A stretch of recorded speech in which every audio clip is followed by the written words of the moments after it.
So the big question is this: how do aspiring real estate investors like us escape from the rat race and build real wealth and freedom without access to millions of dollars in investment capital and start to live the life that we know we deserve? This is the question, and this podcast will give you the answer. My name is Zack Childress, and welcome to Real Estate Investing Talk Show. So let's talk about running your numbers on a fix and flip, and this will help me kind of get this out of the way. I got you guys really coming in from three different areas. We got the West Coast, the Northeast, which really covers kind of the same pricing down to Florida, and then we have the Midwest and the South. So there's really three sections of numbers that we need to look at. So when you're doing fix and flips, one of the things I need you to understand very clearly is that I care less what the person wants for the property, okay? So when I'm looking at a deal, I have to understand ARV, right? I don't know, I don't have a whiteboard with me today. I wish I could just like draw on this screen and it would like do its thing, right? But we have to determine, let's see if you can read that. ARV, right? After repaired value. That's how it all starts. So how do I determine after repaired value? I need three sold comps in the area that are similar. Likes and beds, likes and bads, similar in square footage. That's what I have to get to the ARV, after repaired value. And that after repaired value is what's going to tell me what I expect that property to sell for. Now, there's a lot more to that after repaired value. Like, it needs to be in the same neighborhood. Obviously, it needs to be like in kind. But there's two forms of values that you're going to find out there. One is called asset value, and one is called affordability value, okay? So what does that mean? Asset value is where we take 3 or 4 sold comps in a neighborhood. And I'm looking out my window here. That's why I'm pointing over here, okay?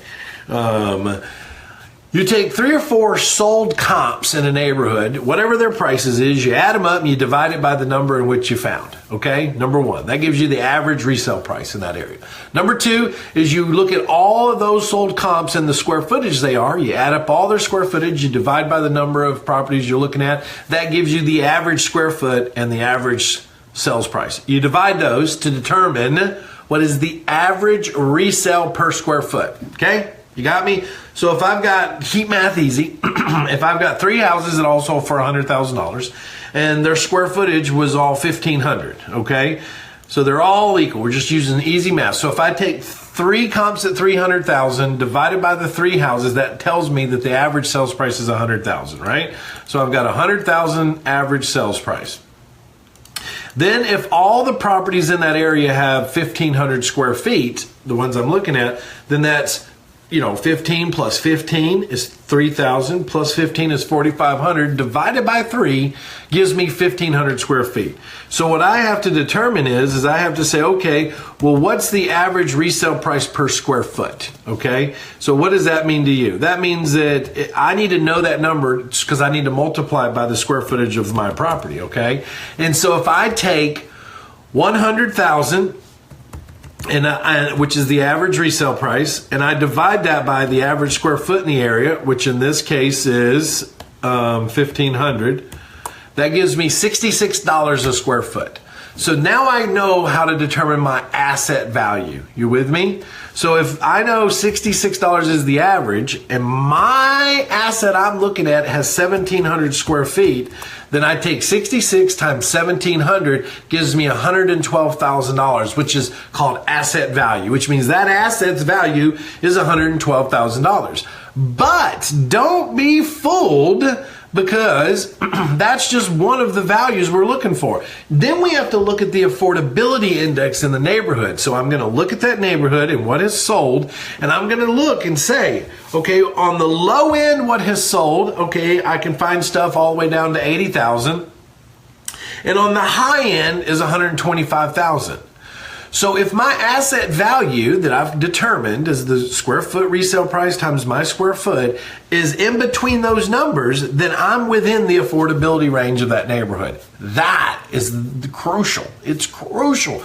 Because you'll see people take asset value, and let's say on their property, in this example, it makes their property worth $160,000. Well, look, that asset may be worth that. But the buyers determine value. You follow me? What a buyer is willing to pay determines value.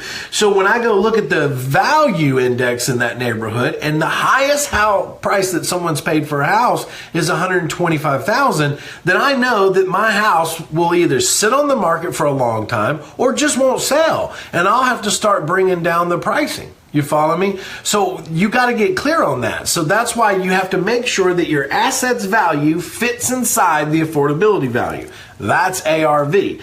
Now, the other thing that because look, just this weekend we were doing a 2-day immersion class.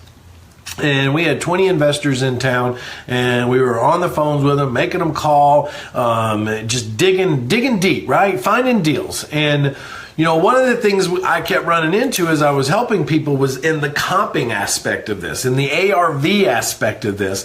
They would go find a bunch of comps and they would just smush them all together and try to find their value. Well, that's why you got to be careful. When you're looking at comps, let's say I'm looking at comps. I got 8 comps I'm looking at. And a comp is a comparable property is what it is. And out of those 8 comps, I'm looking at it, and I've got comps in there from $75,000 to $125,000 a square, or just say $75 a square foot to $125 a square foot. Well, that's where, when I was talking about there's 2 comps you have to look at, I'm going to go into those comps. I'm going to find them online. I'm going to look at pictures, and I'm going to see which ones are an as-is comp and which one of them is an ARV comp. 2 different comps, right? An as-is comp is something that's sold that when I look at it, you can tell it hasn't been updated, it hasn't been remodeled, it looks just like the property I'm looking at. That's an as-is comp. So if they're as-is, they're selling for 75 to 95, well, then that would be reasonable, right? But if I'm looking at the ARV aspect and I'm looking at the ones that sold up to 125 a square foot, and I can see they've been remodeled and they've been updated, well, then those are the comps that I have to keep. The rest I have to get rid of. Okay, just so we're on the same page. So that's where you start with ARV. Okay, whew, that was a lot just to explain ARV. What? I mean, but let's just be honest here, right? I mean, if you're going to do it, you might as well do it right, So that's just to get to the ARV. Then once we know the ARV, we can then start subtracting backwards. So one of the things that we have to take off the ARV right out the gate is what? Because you have to think of it as if you're going to buy it, fix it, and resell it, right? I need you, even if you're a wholesaler, I need you thinking that way, okay? I need you thinking, what's going to be the best approach here? Well, the best approach would be a rehab. So I'm going to look at it from a fix and flip point of view. So if I'm going to fix it up and sell it, then I'm going to incur what? Closing fees and real estate commissions. You with me? There's no way around it. I've got to, well, there is a way around it if you want to list it yourself, but I'm a believer that the only reason you should start to become your own brokerage, meaning that you're going to find them and list them and sell them yourself, is if you're at the point that you're doing so many deals a year that savings is substantial, right? If you're just getting started and you're selling 1, 2, 3, 4 a year, I'm not going to worry about doing that too, because I need to be worried about building my business, and I need to find a great agent that can get those properties sold for me and get it off of my plate. All right. So an agent's going to require what? 6%. Closing fees on the sale is going to be somewhere around 2%. So we really have what? 8%. So when we look at what's the first number we subtract off of the ARV, it's our resale. So it's 8% times the ARV gives us what we have to deduct off of the ARV. Very first number we deduct. The second number we deduct is the fix-up cost, right? Now, inside that fix-up cost, we also add in like anything that we're going to have to pay, like utilities, water, cable, if you putting cable in there, like lights and sewage and all that stuff, right? Also, you might say, well, what about, insurance, or what about interest payments? Well, that's going to be in a whole different number. But you might have to pay taxes. But here's the reality. Those taxes aren't paid until you sell it, and they're prorated. But you could add that into your fix-up cost too, so it's all encompassed into one number. So if it depends on which side of the world you're on. But if you aren't very good at going out and determining what something's going to cost to fix it up, you need to be using numbers that are relevant to your market based on the remodel type. So example, if you're not ripping walls out and adding plumbing and doing electrical and all this crazy stuff, you're just going in, doing some kitchen work, some granite, some faucets, fixtures, lighting, flooring, painting. You know, if you're in the Midwest and in the South, you could do that between $12 and $15 a square foot. You really could. And that's $12 to $15 a square foot times the square footage of your property. Okay?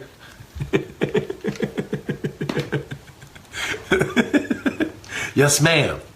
So you need to look at that. Now, if you're in the West Coast or in the Northeast, you got to add that up on that. So and here's the thing.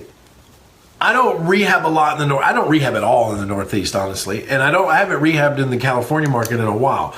Most of my stuff's in the Midwest and in the South. But I'll tell you this: you could be looking between $20 and maybe $25 a square foot in the Northeast and in California as a rough number. You'll know more as you go look at it, okay? But just to get a rough number to get started with, in my market, we use $12, okay?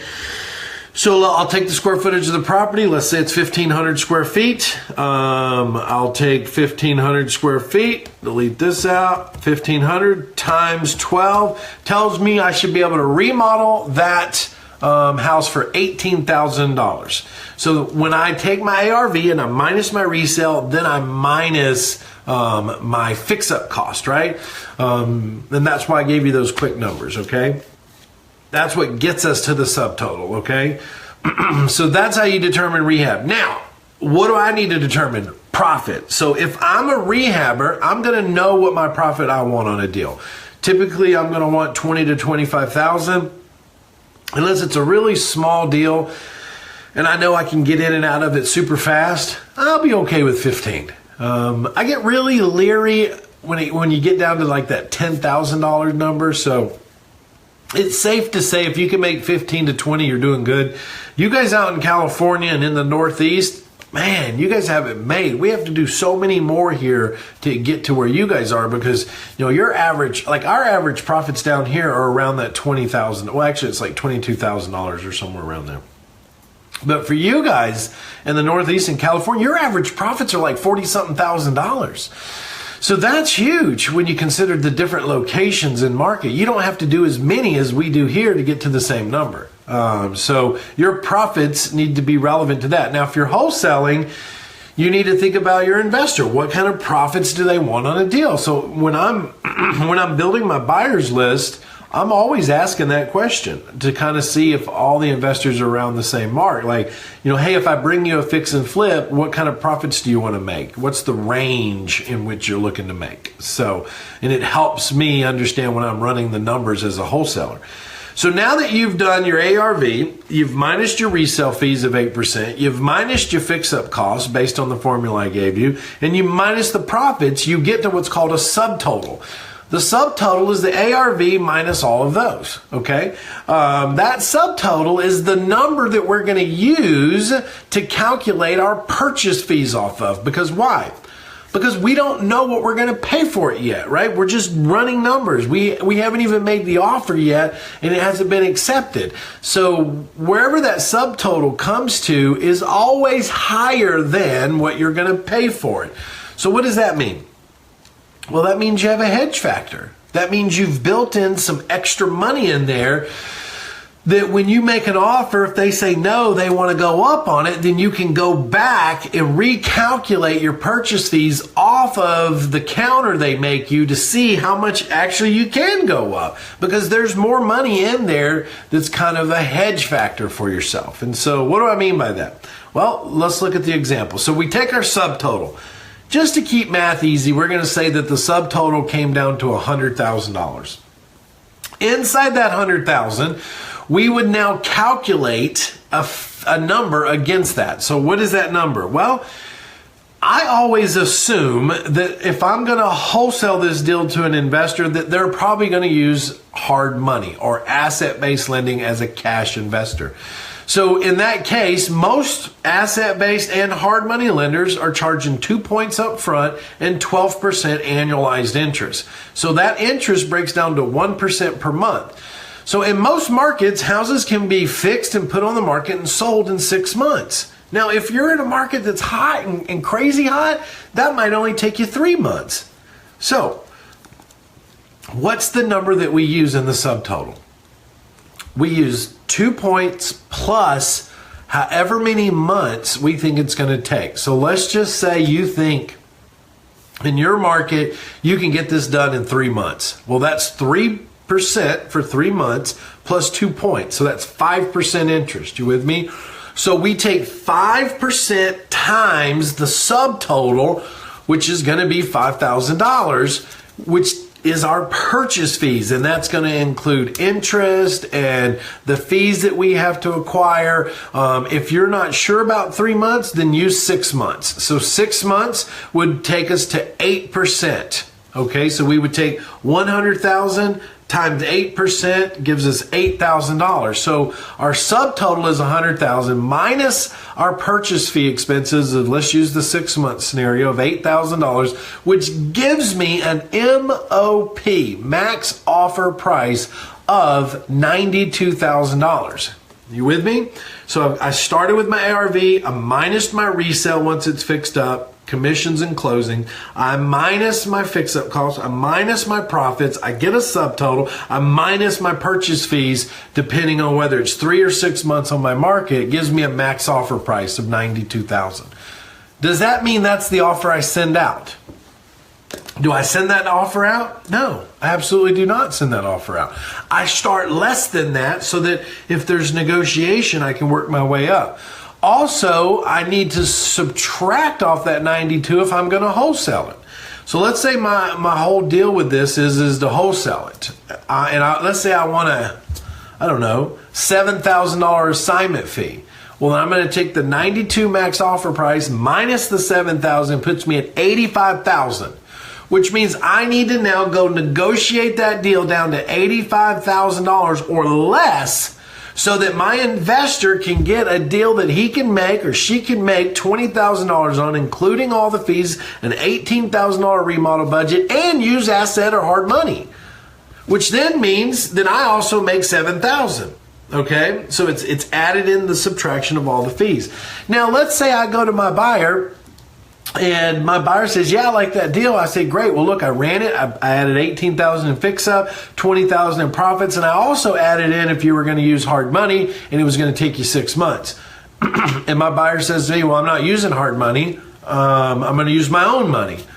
Well, then there you go. Your profit went from 20 to probably $26,000 or $27,000. So that's an advantage for them once you determine what kind of funding they're using. So now their profitability goes up. Or if they say that it's going to take them $20,000 to remodel it and not 18, and they're using their own money, well, then that purchase fees, not all of it because they still have closing fees, but a good portion of it, about 75, if not 80% of it, can now get moved back into their fix-up budget or their profit budget. So let's talk about the second way we go, cash on cash return, okay?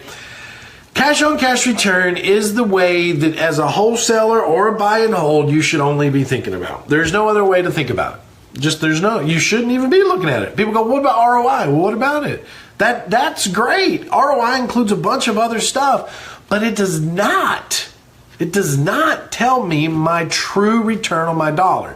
The true return on my dollar is based on cash return. How much money am I putting out and how much is it making me back? Bottom line. That's all I need to know. That's it. That's it. I don't need to worry about anything else. You with me? So how do I get to that number? Well, I've got to know what my gross rents are, okay? I've got to know what gross rents are. I'm going to try to write it down so you guys can follow me. I got to know my gross rents. So what are my monthly gross rents times 12 equals my yearly gross rents, okay? I think you guys can see that. Gross rents times 12 equals yearly gross rents, okay? So I have to start there because then there's three forms of expenses, okay? There's what we call primary expenses, secondary expenses, and third expenses, okay? These are all, and I know I'm doing this on notepad here, but hopefully you can pay attention to this, okay? So that's primary, secondary, and third tier expenses. So what are those? When we look at gross rents, a lot of people make the mistake of not doing this. Gross rents is just what it's bringing in yearly right now. What is this property making right now a year? I take that number and I have to subtract primary expenses. What are primary expenses? Anything if you don't pay, they'll take the property away. Okay, for instance, the debt service on it, the taxes, the insurance, right? A lot of banks, if you don't keep insurance, they'll call the note dude and take the property, okay? Those are the three primary expenses. And so you've got to really look at that. What is that associated to this deal? So one of the questions, anytime you're on the phone talking to somebody and they're trying to sell a rental house, is you've got to ask them, what are the taxes and what did you pay in insurance? What did you pay in taxes last year and what did you pay in insurance last year? It'll give us a rough number of where we're going, okay? The second number that we have to determine is debt service, which is what we're going to pay monthly for the property, then yearly, as in a mortgage against it. But if you're able to go to the bank and get loans from the bank, then you're going to have a debt service. If you're paying cash for it, you're not going to have a debt service. I can tell you that if you leverage the property, you will absolutely get a higher yield of return because you have less money in the deal, and that's the key when you're growing your real estate business, okay? So when you look at the debt service, you have to take that in consideration. If I'm going to get debt on this, this is what it's going to be. I will tell you this, there's not very many banks out there. If you're buying properties under $50,000, it's real hard to get a bank to give you what's called a purchase loan on a $50,000 house or less. Now, does not mean that you can't pay cash for it and then go refinance it with the bank later. That's two forms of cash on cash return. You have what's called entry level cash on cash, which the property, paying cash for it, it may only give you 10 or 11%.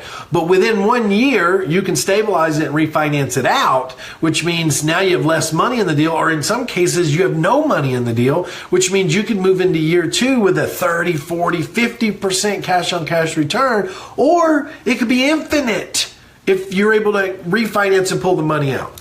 Now, for my wholesalers listening to this, why is this important to you when you're like, well, I can't even buy a property? This is how you have to think when you're looking at deals for your investors. You have to think like that investor. You have to think like that landlord. You have to think like that rehabber. You can't just look at it from a wholesale. You've got to be able to look at it as if you were going to buy it and rent it, or you were going to buy it and fix it, and what would you want, then add your fee to it. Okay. All right. Taxes and insurance and primary, and the debt service. And I'll show you how to get to the debt service in a minute. So then secondary expenses. So secondary expenses that we have to subtract out is like property management company, which you shouldn't be managing your own properties anyways, but you should have property management in place. Once you have property management in place, let me see if I can brighten it up a little. Woo, man, that's bright right there. Wow. You have property management fees.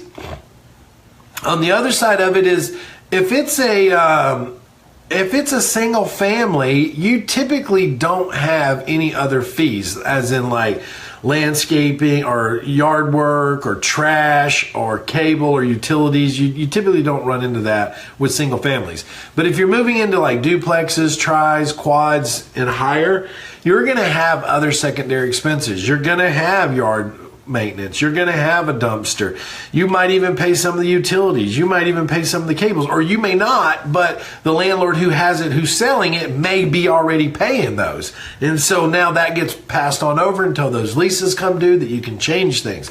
The other side of it is when you're looking at multi-units, you got to look at it from a point of view is it a single meter or is it multi-meter? Because if it's a single meter, then yeah, you're paying the utilities. You might be able to charge them a little bit more, but you're paying the utilities on that deal. So secondary expenses is always property management. Property management is a 10% times gross rent, okay? So that fee is always going to be 10% times gross rent, okay? I don't know if you can see that, but that says 10% times gross rent, okay? It's the management fee, and then you got to add any other secondary fees you have in there.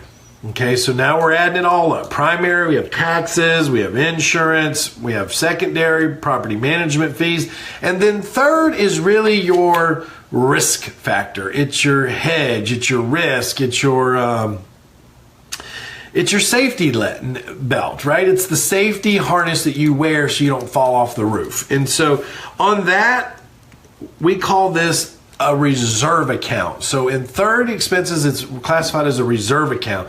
And that's typically on the minimum, it's 15%. Depending on the risk of the property or the location of the property, that reserve account can go up. It can go from 15 to 20 to 25 to 30 to 35 to 40 to 50. I mean, it really can based on how comfortable you want to be in holding back how much of the gross rents. So when we say it's a 15%, it's 15% times gross rents, which means that's how much each month we pull out of the rents and we put it in a savings account. And that's to cover any vacancies that come up. It's to cover any maintenance issues that come up. It's a reserve account so that we're not pulling out of our pockets. So many investors do this wrong.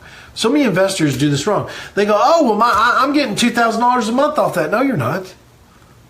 Because what happens when you have a vacancy? Oh, well, I only got, $1,400 that month. No, see, that's my point.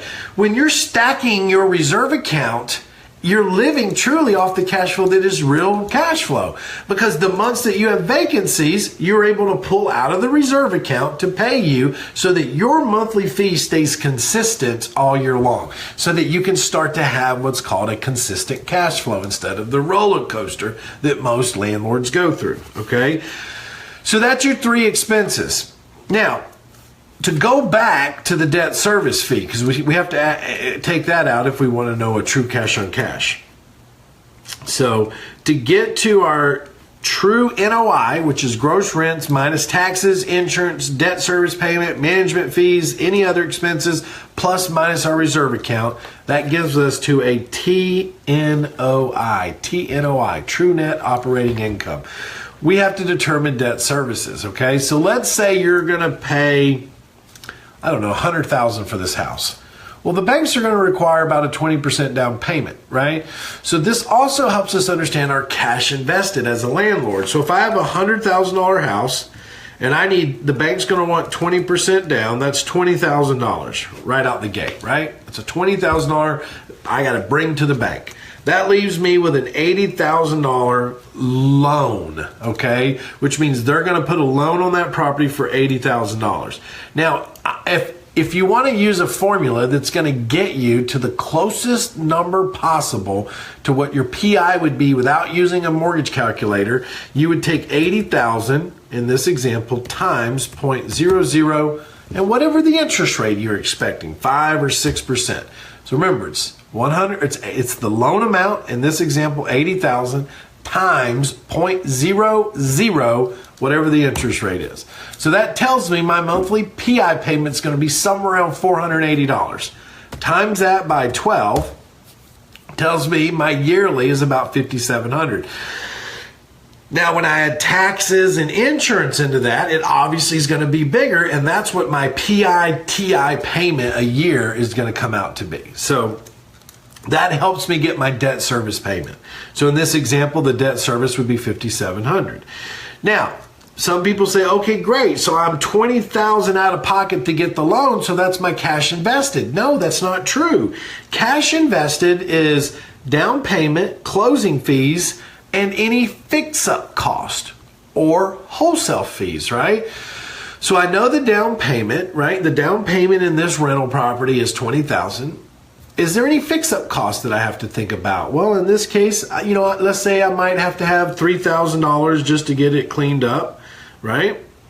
And then my closing fees. So closing fees are typically about 1.5%. Depending on your county, I know if you live in Texas, it can be all over the board, but it's about 1.5% of the actual purchase price. So in this example, the purchase price was what? $100,000. So my purchase fees is $1,500, right? So now I've got my down payment, my fix-up costs, and my purchase fees. Plus, what's the number I have to think about? Did I find it on my own, or did a wholesaler bring it to me? Let's just say a wholesaler brought it to me, okay? And that wholesaler wanted a $5,000 fee. $5,000. So now I add all that up, okay? So now my total cash invested is $20,000 plus the 3, which was the fix-up, so I'm at 23, plus the $1,500 in closing fees, so now I'm at what? 24.5, plus the $5,000 to the wholesaler, so now I'm at 29.5. So really I'm 30,000 cash out of pocket into this deal. Now to get cash on cash, I've got to take the TNOI divided by, let's see if I can write that out for you. I have to take the TNOI divided by cash invested. And that, my friends, equals cash on cash return. Can you see that? TNOI divided by cash invested equals cash on cash return, okay? So how did I get the TNOI? Gross rents minus all those expenses, okay? Gross rents minus all those expenses gives me my true net operating income. And the reason it's called a TNOI is because NOI does not include debt services, okay? So a true NOI is gross rents minus all those 3 tiers of expenses. You with me? Then I divide that number by cash invested, which, if we remember, there's 4 quadrants of cash invested: the down payment, the fix-up cost, the closing fees, and or if there's a wholesale fee included in that. That's total cash invested. That will give me my cash on cash return. So guys, like I said in the beginning of this, there's really only 2 ways you go when you evaluate a number. It's either fix and flip, or it's buy and hold. I don't care if you're a wholesaler. I don't care if you're a creative finance person. Those are the 2 angles you go, okay? Now, if that deal, let's go back to this deal. I used it as I ran the numbers down here at the bottom. I don't know if you can see that, but as 100,000 minus 20% gave me my loan amount. But now let's say that I had to pay cash for it. Well, my cash invested, the part that says down payment, the very first one, well, my down payment would be 100%, wouldn't it? So I'd have to come up with 100,000 plus the 3,000 in fix up, plus the 1,500 in closing fees, plus the 5,000 in a wholesale fee. What that means now is that my return is going to be horrible. It'll be horrible because now I'm $109,000 into this deal, right? 110,000 out of pocket to take this deal down. The return will be horrible. So we have to look at it and say, well, look, if I buy it like this and my return is horrible, how quickly can I refinance this deal to get, let's say I can only get 80% refi. Well, that means now, instead of 110,000 into it, the property appraises at 100, I'm going to be able to get 80,000 of it back, which means now what? I'm 30,000 into the deal, which is right back to where we were earlier. I don't know if you can see that, but we were cash invested of 30,000 and the TNOI. So we're right back to that original number. It might just take us a little long. We might have to take the property and season it for 3 to 6 months before a bank will refinance it based on a new appraisal instead of an old purchase contract. So those are some things to consider, guys. I really hope you got something out of this today. I really do. It's extremely important that you know how to run your numbers. And remember, I mean, we spent 20 minutes just on how you find your ARV, because that's what's important too. So ROI, return on investment, starts to encompass all that stuff, and also depreciation and write-offs and all that other. But moving into the deal, if it's a rental property, when you move into the deal, you're always looking at cash on cash return. Now, listen to me when I tell you this. I'm going to give you another little gold nugget here before I have to go. When you go to buy the deal, you buy it based on cash return. Let's say your cash on cash return is 25%. That means over a 4-year period, you will have gotten what back? Your initial investment. This is where so many people make a mistake. They buy a property and they go, oh man, this thing's cash flowing. No, it's not. It's paying you back. You understand? When you buy a property that has a 25% rate of return, you're not cash flowing on that property until after 4 years. The first 4 years is what? You paying yourself back. So if you go 4 years on that property spending that money, then you just spend it. So your money's still in the deal. Do you understand? So you've absorbed the cash flow early and left your money in the deal. But if you use the property correctly and you let it pay you back like it's supposed to over the return, then that means at the end of 4 years, that property is now producing you cash flow because you've paid your investment back, okay? That's when that property moves from a cash on cash return to an ROE. Write that down. An ROE, return on equity, okay? Because why? If you did your investments right and you took your initial investment out, then you have no more cash left in that deal, which means there is no cash on cash return. The only thing left in the deal is equity. So now your return has to be based on equity. So it's return on equity. And how do we do that? The same exact way as we do cash on cash, but we're basing it off the equity. So let's say if the property has $50,000 of equity in it, now make sure, and that's a whole nother class, how you run ROE, but in simple math, let's just say the equity after you sold it was $50,000, okay?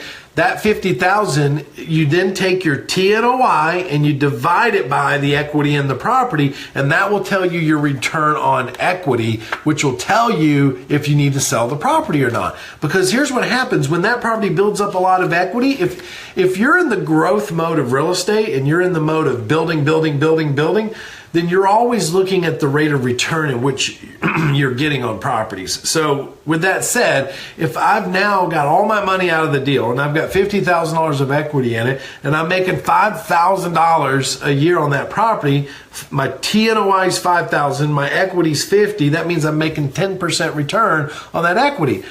I would absolutely sell that property. Because here's why. Why would I keep $50,000 in that property at 10% when I could take that $50,000 and go invest it into a better asset and make 20, 25? I could double my rate in which my money will grow me. And so that's why ROE is so important too. And you just need to be thinking about not now, but future. Okay? Whew. Hope you guys enjoyed the class today. You've been listening to the Real Estate Investing Talk Show. I'm Zack Childress, and I'm on a mission to create 10,000 real estate bosses over the next year.